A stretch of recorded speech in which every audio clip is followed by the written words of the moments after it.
He was born amidst the political chaos of the Roman Republic, rose among the most powerful names of ancient Rome, and challenged everything sacred to the Roman Senate. Julius Caesar didn't just command legions, he rewrote the rules of power in Rome and turned the Republic into his personal battlefield. From the conquest of Gaul to the clash with Pompey, from his alliance with Cleopatra to his rise as Roman dictator, his journey was marked by glory, ambition, and blood. Yet his fate was sealed within the very walls of Rome. A series of events would lead him directly to death, not at the hands of barbarian enemies, but by those who once called him a friend. This is the complete history of Julius Caesar. In the 1st century BC, Rome was not yet an empire. It was a weakened republic, worn down by decades of internal conflict. Civil wars had eroded its political institutions. The struggle between aristocrats and populares divided the Roman Senate, and the population lived between urban chaos and promises of stability. It was in this landscape of crisis and transition that Julius Caesar was born, a descendant of an old patrician line, though with little power at the time. From his earliest years, the city breathed tension, and the political stage grew ever more dangerous. Amid ambition, alliances, and war, Caesar would begin a journey that would forever alter the course of Roman history. Julius Caesar's origins and youth. Julius Caesar was born on July 12 or 13, 100 BC, into the traditional Julian family, one of the oldest patrician clans of ancient Rome. Although his lineage was noble, his family held little political influence or wealth at the time.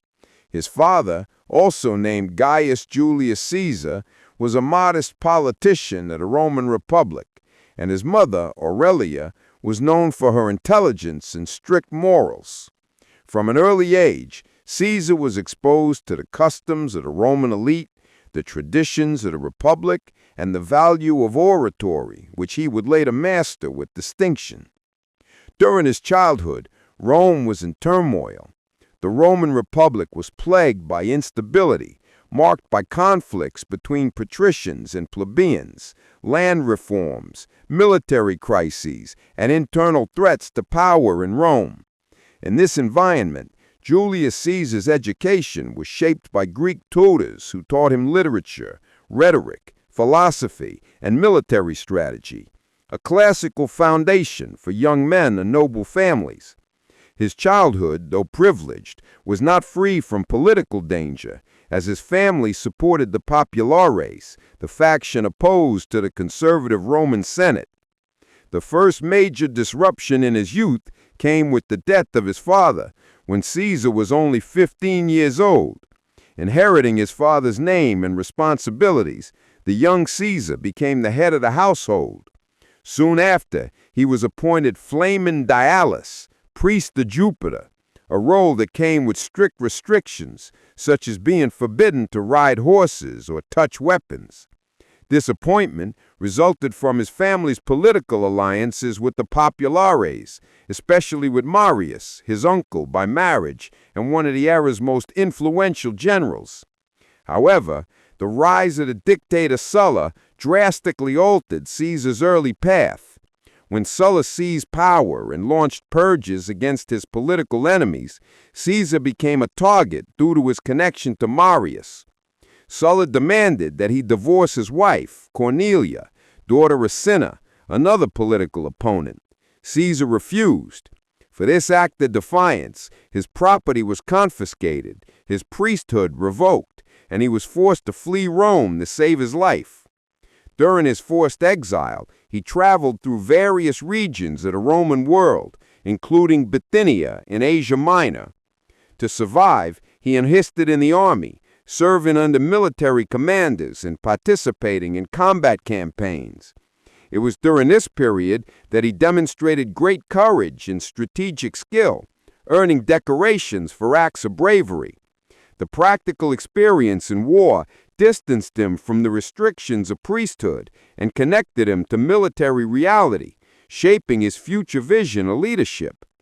Upon returning to Rome after Sulla's death, Caesar carried the image as someone who had defied authoritarian rule and survived exile. He had prestige among soldiers and growing influence among the populares. Even as a young man, he was already carving a path that would lead him to the center of power in Rome. This early phase of his life presented him not just as a rising politician, but as a survivor at the upheavals of the Roman Republic. With newfound prestige, Julius Caesar began taking his first steps into public life. He used his eloquence, political connections, and image of resistance to authoritarianism to gain popular support.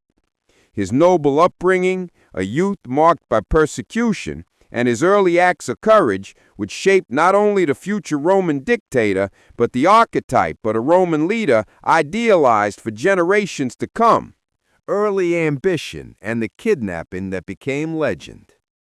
After returning from exile and earning respect in the military, Julius Caesar officially began his political career in Rome. He worked as a public prosecutor, gaining notoriety for his eloquence, combative stance, and defense of popular causes. Through sharp speeches and public accusations against members of the Roman Senate, he earned the support of the urban plebeians and irritated the conservative elite of the Roman Republic. His command of oratory and ability to sway public opinion became trademarks of his early career.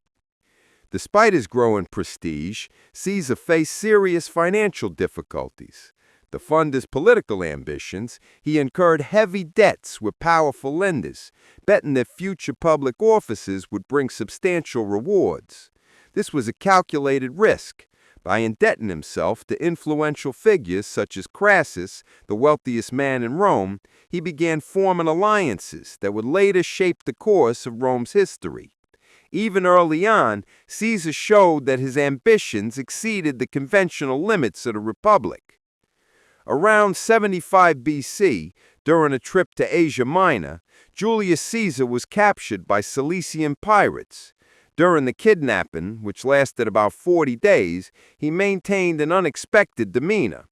Upon hearing the ransom demand, 20 talents of silver, he considered it too low and insisted they ask for 50. Even as a prisoner, he commanded respect, demanding silence during his speeches and interacting with the pirates with a controlled arrogance. He promised that once released, he would return to capture and crucify them. And he did. After his release, he organized a fleet, pursued the pirates, captured them, and handed them over to local authorities. As justice was slow to act, he executed them personally by crucifixion, just as he had promised. This episode strengthened his reputation as a man of his word and a decisive commander. It also reinforced his image as someone who dealt with enemies swiftly and never left an offense unanswered. The event helped shape his legend while still young, highlighting his control, composure, and sense of authority. In the following years, Julius Caesar continued to rise through the ranks of public office, serving as quaestor in Hispania and curial aedile in Rome. As aedile, he invested in public spectacles, gladiatorial games, and infrastructure projects, seeking popularity among the masses. Though funded by loans, these events helped solidify his image with the people, while earning favor with sectors of the Senate through strategic reforms and diplomacy. This dual strategy positioned him as one of the most promising figures in the history of Rome. When he was again sent to Hispania as a praetor, Caesar won military victories against local tribes, governed the province efficiently, and at the end of his mission requested a military triumph. However, to run for consul, he could not enter Rome bearing arms. He chose to forego the triumph and focus on the election, revealing a trait that would define his career, prioritizing power in Rome over personal glory. This decision placed him directly in the center of the consular race. In his bid for the consulship, Julius Caesar knew he needed political alliances to overcome aristocratic resistance. It was then that he aligned with Crassus and Pompey, two of the most influential men in Rome. This strategic partnership would soon give rise to the so-called First Roman Triumvirate, an informal alliance that would completely alter the balance of power in the Roman Republic. In the eyes of the public, Caesar emerged as a figure who combined military strength, popular support, and boundless ambition. The triumvirate that redrew Roman power. In 60 BC, Julius Caesar forged an informal alliance with two of the most influential men of the Roman Republic, Crassus, the symbol of wealth, and Pompey, the symbol of military strength. This union became known as the First Roman Triumvirate. Though lacking official recognition, this alliance allowed the three men to divide power in practice, controlling political decisions, legislation, and appointments in Rome. Each had their own goals. Caesar sought support to pass his laws. Pompey wanted land distributions for his veterans, and Crassus desired tax favors for his allies. To further strengthen this alliance, Julius Caesar arranged the marriage of his daughter Julia to Pompey. The union solidified their political ties, turning the relationship into more than a strategic pact. Julia, known for her beauty and intelligence, won Pompey's affection and created a personal bond between the two leaders. This decision showed how Caesar could use family structures to ensure political stability.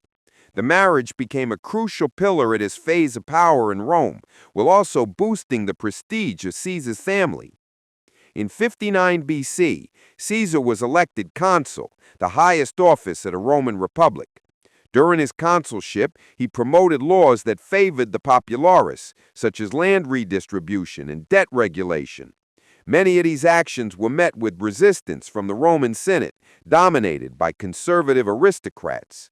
In several sessions, Caesar imposed his decrees with support from Pompey and Crassus, even using force when necessary. Internal opposition grew, but he continued to strengthen his control. With the consulship under his belt, Caesar manipulated appointments and positions to favor his allies, reinforcing his network of influence. He used the popular assemblies to pressure the Senate and ensure approval of his measures. The media at the time, in the form of pamphlets and public speeches, was used to shape Caesar's image as a defender of the people against senatorial corruption. At the same time, he expanded his base of support in the provinces, where he was seen as a reformer and protector of local interests.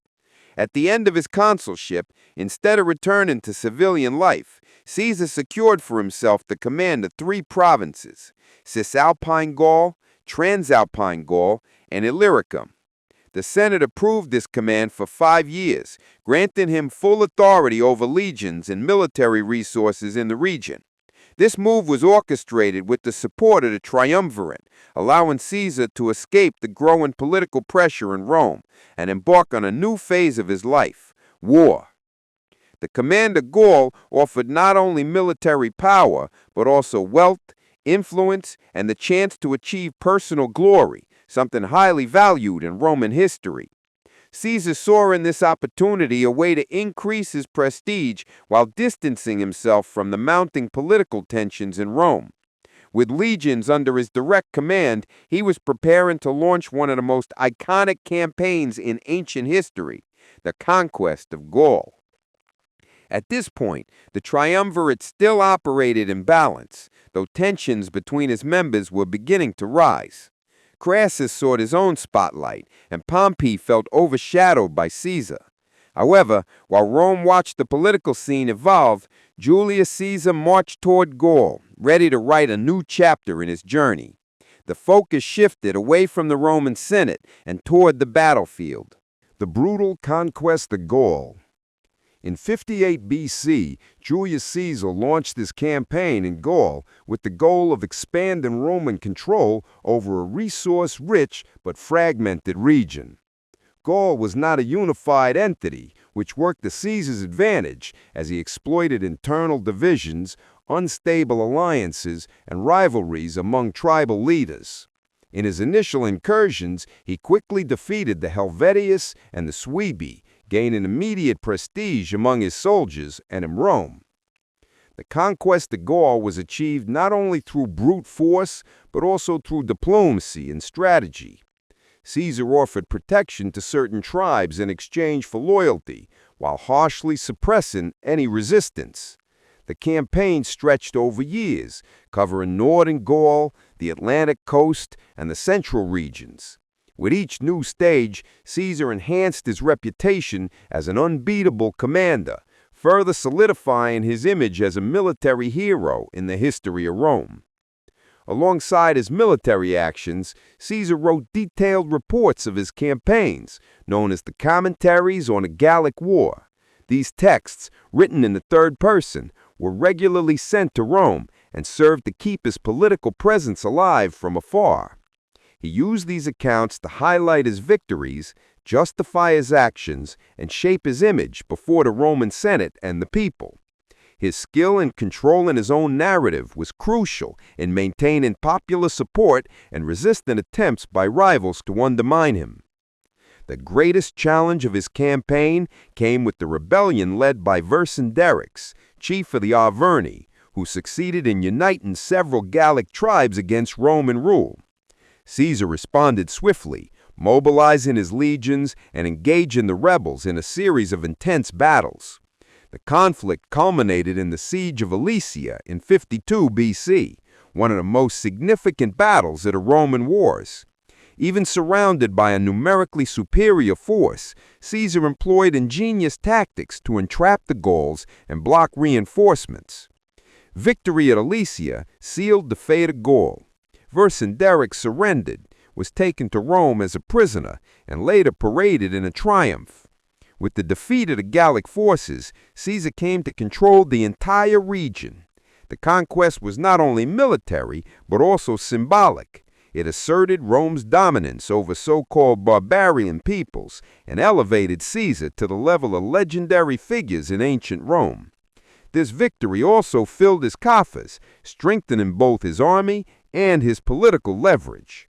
In Rome, however, the political situation was beginning to deteriorate.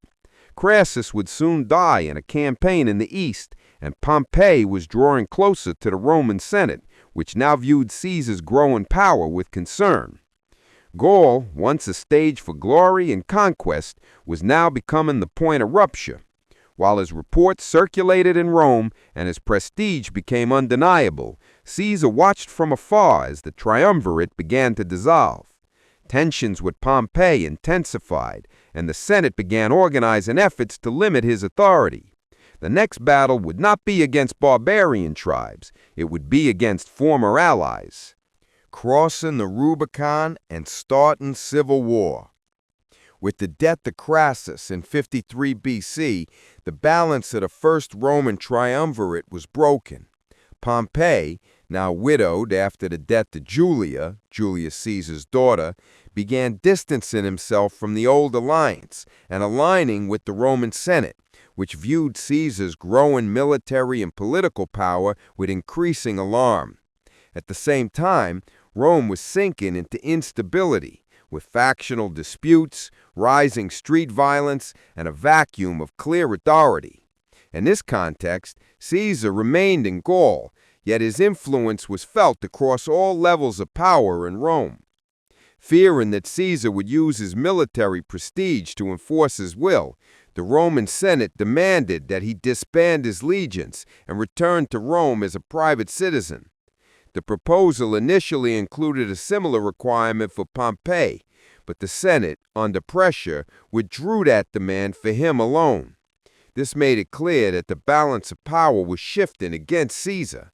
Realizing that his political judgment and personal safety were at risk, Caesar made a decision that would forever change the history of Rome.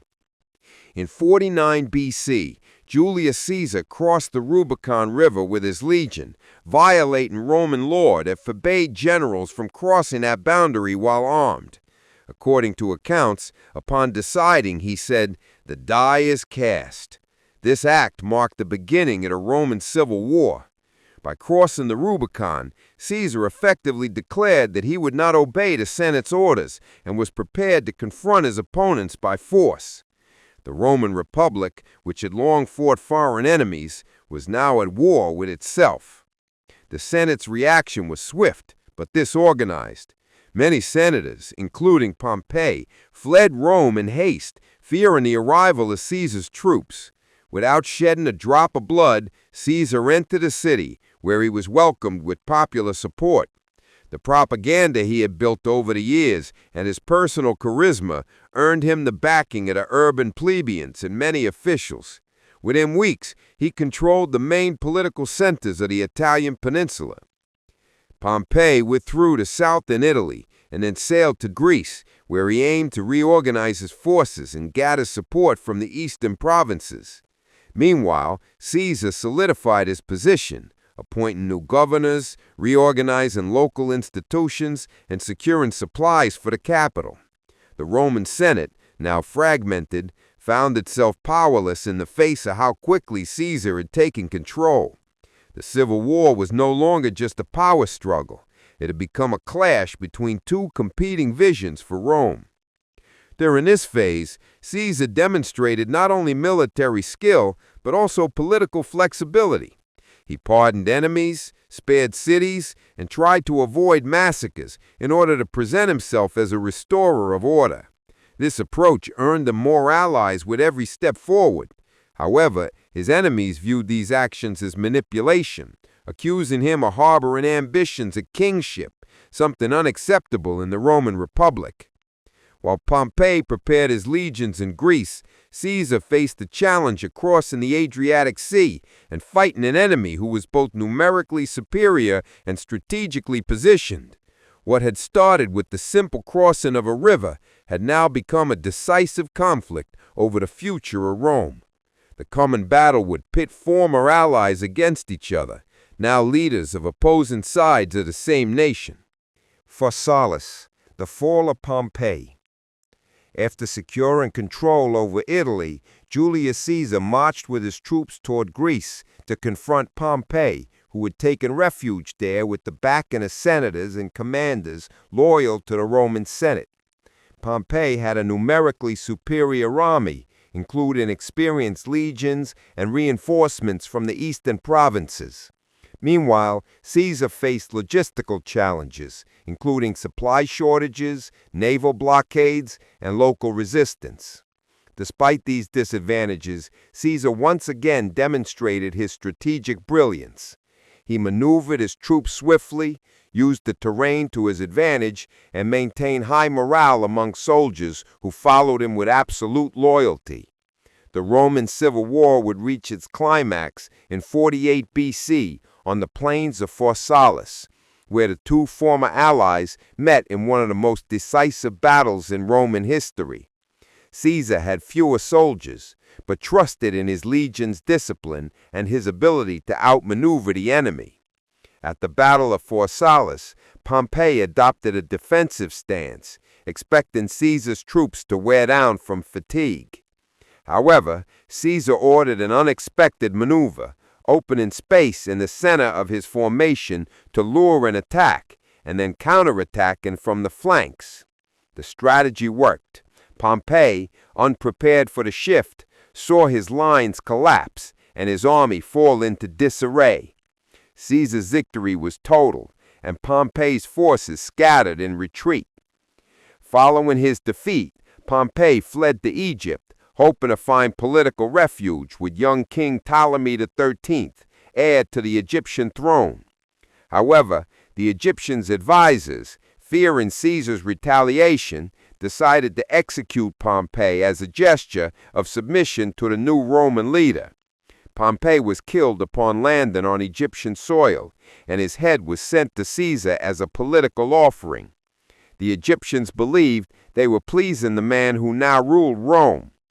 Upon arriving in Egypt, Caesar received news of the assassination with calculated coldness. Though Pompey had been his enemy in the Civil War, he had also been his son-in-law and former ally for years. The execution without trial was considered dishonorable, even by Roman military standards. Caesar ordered the execution of Pompey's murderers and organized solemn funeral rites for the former general, using the episode to show magnanimity to his allies and firmness toward traitors. Pompey's death marked the symbolic end of organized military resistance against Caesar. There would still be sporadic clashes in other regions, but the principal rival had been eliminated. With the East pacified and the eastern provinces under indirect control, Caesar had become the most powerful man in the Roman Republic. However, his stay in Egypt would not be brief, for within the palaces of Alexandria, he would encounter a figure who would change the course of both his personal and political life: Cleopatra. The victory at Pharsalus and Pompey's death opened a new chapter in Julius Caesar's story. From a commander pursued by the Roman Senate, he now stood as the central figure in the politics of the ancient world. As Rome reshaped itself under his shadow, Caesar explored new opportunities in the Egyptian landscape, where the political game was just beginning. Cleopatra, Egypt, and a new alliance. When Julius Caesar arrived in Egypt in 48 BC, he found the country embroiled in a succession crisis. The throne was disputed between Ptolemy XIII and his sister Cleopatra VII, heirs of the polemic dynasty that had ruled Egypt since the time of Alexander the Great.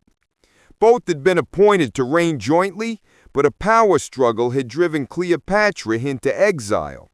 The young king's advisors sought to consolidate power by excluding her from the regency. Caesar, upon arriving in Alexandria, was hosted in the royal palace and, after analyzing the political instability, decided to intervene directly. He demanded that both siblings appear before him to negotiate a peaceful settlement. It was at this point that Cleopatra staged a bold entrance. Rolled in a carpet, she was smuggled into Caesar's chambers. The young queen quickly captivated the Roman general with her intelligence, charisma, and mastery of Egyptian diplomacy. From that moment on, Caesar supported Cleopatra as the rightful queen of Egypt. This decision enraged Ptolemy XIII's advisors, who organized the rebellion against the Roman presence in Alexandria. A series of intense urban battles followed, with Caesar and his men defending themselves within the palace and later receiving reinforcements from outside Egypt. During the fighting, part of the famed Library of Alexandria was destroyed amid the chaos and fires that engulfed the city. With the arrival of reinforcements, Caesar defeated Ptolemy XIII's forces, and the young king drowned while trying to flee. Cleopatra was restored to the throne, initially ruling alongside a younger brother in accordance with Egyptian dynastic customs. Caesar remained in Egypt for several months after the conflict, reorganizing local administration, stabilizing the economy, and strengthening Cleopatra's position as sovereign. This period was marked by feasts, alliances, and political decisions that expanded Rome's influence in the region. During his stay, Caesar and Cleopatra began an intimate relationship from which a son was born, Ptolemy XV, better known as Caesarion. Caesar's paternity was never officially recognized by Rome, but Cleopatra regarded him as Caesar's direct heir. The union had significant political implications, forming a bridge between Roman power and the Egyptian monarchy, with the potential to reshape the ancient world's power dynamics.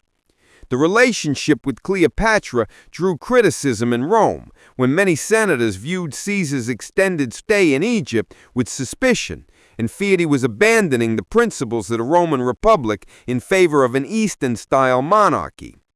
However, Caesar used his time in Egypt to ensure stability in one of the most strategically important regions for trade and grain supply to Rome, while reinforcing his image as a ruler capable of controlling both the West and the East.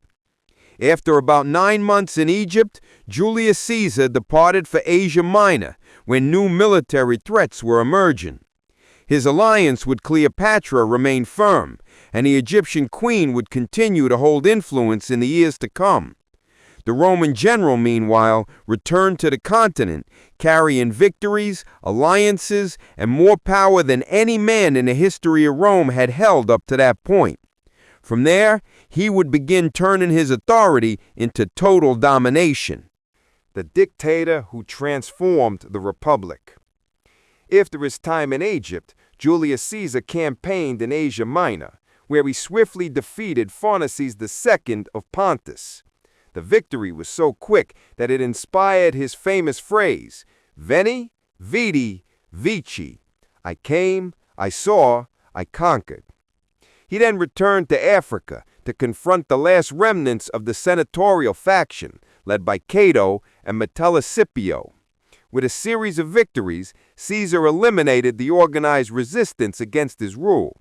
When he finally returned to Rome, no rival remained to stop him from assuming total control of the Republic in Rome. In 46 BC, Caesar was appointed dictator for 10 years, a title that granted him near unlimited authority. Soon after, he accumulated even more powers: consul, tribune of the plebs, censor, and honorary imperator. Using these offices, he introduced a series of reforms. He reorganized the Roman calendar, creating the Julian calendar, increased the number of senators by including personal allies, extended Roman citizenship to several provinces, and implemented policies to curb inflation and improve food distribution. The urban population, especially the poor, viewed Caesar as a benefactor. He distributed grain, hosted public games, and reduced debts, gaining popular support while maintaining order with a firm hand. On the other hand, part of the Senate grew increasingly concerned about his expanding authority. The old structure with a republic in Rome was slowly being replaced by a regime centered on a single individual.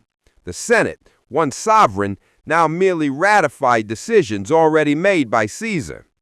Symbolically, he adopted more and more monarchical behaviors, something frowned upon in Roman political tradition. Statues of him were erected in public spaces, his face appeared on coins, and he was frequently called Father of the Fatherland. Though he rejected the title of king, his actions and the honors he received suggested a gradual transformation from republic to autocracy. This accumulation of power stirred unease among senators and defenders of the republican order. At the same time, Caesar showed generosity toward former enemies. He pardoned officers who had fought against him, reintegrated political figures into the administration, and attempted to create an appearance of stability and reconciliation. However, this clemency didn't erase distrust. Many viewed it as a tactic to consolidate power, not as a genuine virtue. The political atmosphere grew tense, especially among those who feared he was paving a way for a new monarchy. The next chapter in history was about to be written within the very walls of the Senate. Conspiracy in the heart of the Senate.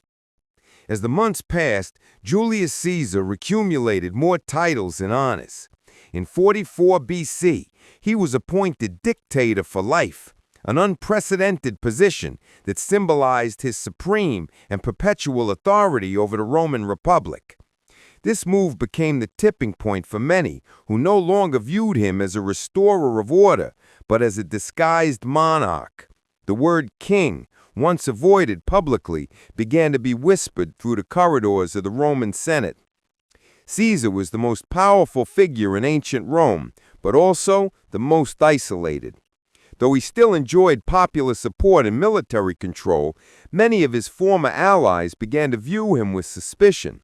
Among them were Marcus Junius Brutus and Gaius Cassius Longinus, both of whom had previously cooperated with Caesar, but now feared for the Republic's survival. The concentration of power in one man violated the very principles that had guided Roman history since the fall of its monarchy. Brutus became a central figure in the conspiracy. Though Caesar had spared him on prior occasions and treated him with favor, Brutus believed he was defending Republican ideals by joining the plot. Cassius, more pragmatic, saw Caesar as a direct threat to political balance. Other senators, influenced by both, began meeting in secret, discussing how to stop the rise of the Roman dictator before it was too late. Caesar, for his part, ignored the warning signs, or, according to some accounts, underestimated the risk. Despite alerts, he continued to attend Senate sessions, held public ceremonies, and showed great confidence in the stability of his position. He accepted increasingly symbolic honors, thrones, statues, temples, and even a decree allowing him to wear a crown during religious events. These gestures heightened the tension between his supporters and detractors. In February of 44 BC, during the Feast of Lupercalia, Mark Antony offered Caesar a crown, which he refused before the crowd. While the scene seemed staged to display humility, it only intensified fears that monarchy was being quietly restored. Within the Roman Senate, rumors grew louder, and the conspirators decided that there was no more time to waste. The conspiracy involved more than 60 senators, including prominent political and military figures. The plan was simple: to assassinate Caesar during a Senate session in a place where he would be unprotected. They chose the Ides of March, the 15th of the month, when he would attend a meeting at Pompey's theater. The location held symbolic weight, as the theater had been built by his former ally and rival, now long dead. In the days leading up to the attack, several omens and warnings reached Caesar. A soothsayer is said to have warned him of danger on the Ides of March. His wife, Calpurnia, reportedly dreamed of his death. Still, the Roman dictator kept to his schedule. His confidence in his authority seemed unshakable. But in the shadows, the decision had already been made. The Senate was not just plotting against him, it was ready to strike. Caesar's death and the storm that followed. On the morning of the Ides of March, 44 BC, Julius Caesar left his residence on his way to a Senate session held at Pompey's theater. Ignoring his wife's warnings and ominous signs, he insisted on attending. Upon arrival, he was greeted with reverence, but among those present were over 60 senators armed with daggers hidden beneath their togas. The atmosphere was tense but composed. Caesar had no idea this would be his final public appearance. During the session, one senator approached with a formal petition. When Caesar tried to decline, others joined in, surrounding him. In an instant, the daggers were drawn. The first stab came from Servilius Casca, followed by dozens more. Caesar tried to resist, but was quickly overwhelmed. Upon seeing Brutus among the attackers, he is said to have uttered the famous phrase, "You too, Brutus?" though historians debate its authenticity. He collapsed at the base of Pompey's statue, covered in blood. Caesar's body was left where it fell, in full view of the shocked witnesses. The conspirators, believing they had saved the Roman Republic, went into the streets, proclaiming that Rome was now free of a tyrant. But the public reaction was far from what they expected. The plebeians, who admired Caesar, were outraged. Many saw him as a protector, a benevolent leader who had brought stability and prosperity. The assassination was not celebrated, it was mourned. Mark Antony, Caesar's close ally, seized the moment. In a fiery funeral speech, he revealed Caesar's wounds and read aloud his will, in which the dictator left part of his wealth to the Roman people and named his grandnephew Gaius Octavius as heir. The crowd was deeply moved. Uproar swept through the city and riots broke out. The conspirators, once seen as defenders of the Republic, were now viewed as traitors. Brutus, Cassius, and the other assassins realized the situation was spiraling out of control. They fled the city and began organizing new resistance efforts, while Mark Antony and Octavius vied for Caesar's political legacy. The assassination, meant to restore the Roman Republic, had the opposite effect. It plunged Rome into another civil war and hastened the Republic's collapse. Pompey's theater, the site of the murder, became a symbol of institutional breakdown. The last efforts to preserve the traditional system fell apart in the power vacuum left by Caesar. Within a few years, his heir Octavius would defeat the conspirators and become Rome's first emperor, taking the name Augustus. Rome had entered a new era, the Roman Empire. With his death, Julius Caesar became a mythic figure. He was no longer just the general of Rome's wars or the leader of the Gallic conquest. He was the man who shattered the limits of a republic and paved the way for imperial Rome. His legacy, complex and enduring, would echo for centuries as a symbol of power, ambition, and political transformation. The death of Julius Caesar did not save the Roman Republic, it accelerated its collapse. Amid the public outcry and the power vacuum, Rome plunged into yet another civil war, which would ultimately lead to the rise of Octavian Augustus as the first emperor. Caesar's assassination, planned to preserve the Republic's liberty, ended up paving the way for the creation of the Roman Empire. His journey, marked by wars, alliances, reforms, and betrayals, shaped the fate of the ancient world. To this day, his name remains synonymous with power and ambition. If you enjoyed this deep dive into history, leave a like, subscribe to the channel, and turn on notifications to keep following along.